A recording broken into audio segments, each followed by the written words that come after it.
Sri ட்ரோனா astro சேனலுக்கு உங்களை அன்புடன் வரவேற்கிறேன். மகர ராசி. அன்பிற்குரிய மகர ராசி நண்பர்களை பொறுத்த வரைக்கும் ஞாயிற்றுக்கிழமை காலையில் தேவையில்லாத வாக்குவாதங்கள் குடும்பத்தில் ஏற்படக்கூடிய சூழ்நிலை, குடும்பத்தில் பணப்பற்றாக்குறை, ஆரோக்கியம் சம்பந்தப்பட்ட விஷயங்களுக்காக வாக்குவாதங்கள் ஏற்படுகின்ற சூழ்நிலை இருக்கிறதுனால ஞாயிற்றுக்கிழமை காலையிலேயே எழுந்திருக்கும் போதே தேவையில்லாத மன வருத்தங்கள் ஏற்படுறதுக்கு உண்டான சூழ்நிலை இருக்குது. வீட்டில் இருக்கிற வாழ்க்கை துணையுடன் கருத்து மோதல் ஏற்படுகின்ற சூழ்நிலை இருக்கிறதுனால முன்கோபம் அதிகரிக்கும். மன வேறுபாடுகள் ஏற்படுகின்ற சூழ்நிலை இருக்குது. இது பத்தாதுன்னு அக்கம் பக்கத்தில் இருக்கிறவங்ககிட்டையும் தேவையில்லாத கெட்ட பெயர் ஏற்படுறதுக்கு உண்டான அபவாத பெயர் ஏற்படுறதுக்கு உண்டான சூழ்நிலைகள் இருக்குது.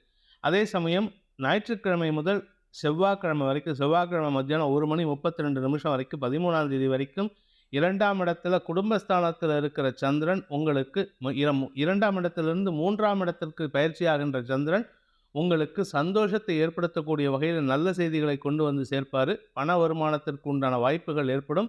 குடும்பத்தில் இருந்த பிரச்சனைகளுக்கு உண்டான முடிவுரை எழுதக்கூடிய வாய்ப்பு இருக்குது. முடிவுரை பற்றி பேச்சுவார்த்தைகள் நடத்துவீங்க.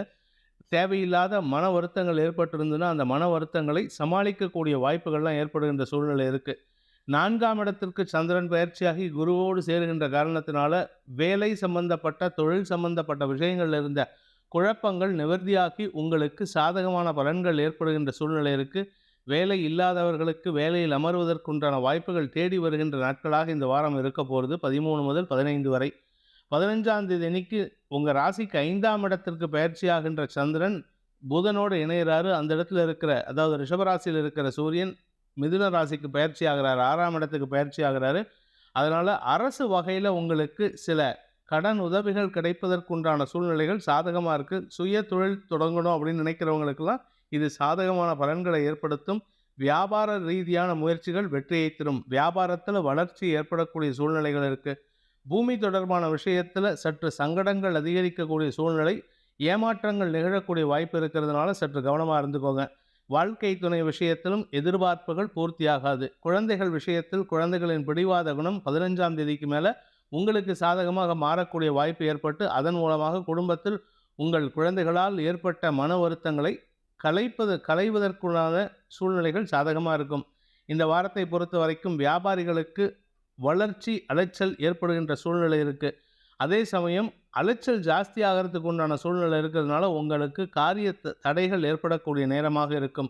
இந்த வாரத்தை பொறுத்த வரைக்கும் வளர்ச்சிக்கு உண்டான பயணமாக இருக்கும். ஆனால் தடுமாற்றங்களும் தடைகளும் அதிகம் சந்திக்கக்கூடிய யோகம் இருக்குது.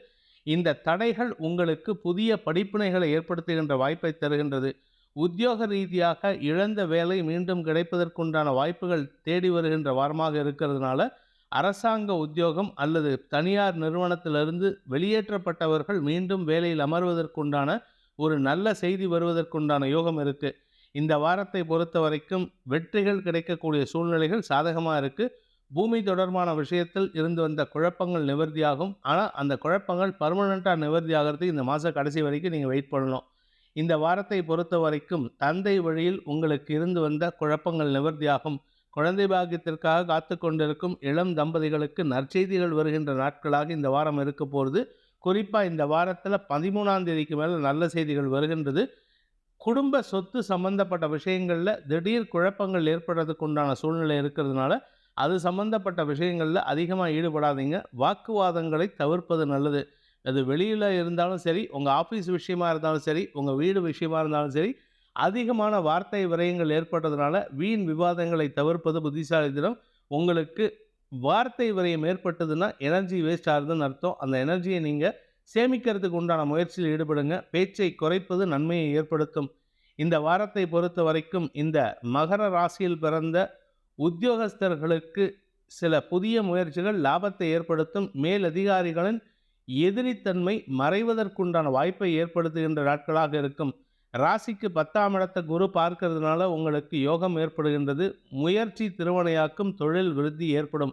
இந்த வாரத்திற்குண்டான பரிகாரம் மகர ராசியில் பிறந்தவர்களுக்கு அப்படின்னு பார்த்தீங்கன்னா, குலதெய்வ வழிபாடு பண்ணுங்க. குடும்பத்துக்கு உண்டான அந்த பழக்கங்கள் ஏதாவது இருந்ததுன்னா, சுமங்கலி பிரார்த்தனை, மங்களி பொண்டுகன்னு சொல்லுவாங்க.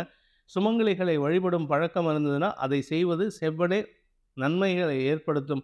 அதே சமயம் இதை 2 தவிர நீங்கள் பண்ண வேண்டிய பரிகாரம் என்ன அப்படின்னா, தட்சிணாமூர்த்தி வழிபாடு செய்வது சிறப்பு. தினமும் தட்சிணாமூர்த்தியை வழிபட்டு வாருங்கள். தட்சிணாமூர்த்தி மௌனமா இருந்து அறிவுரையை கொடுக்கக்கூடிய வகையில இருக்காரு. அதனால உங்களுக்கும் அந்த மௌனம் பல ஆன்மீக யோசனைகளையும், அறிவுரைகளையும் கொடுக்கக்கூடிய வாய்ப்பை ஏற்படுத்தும்.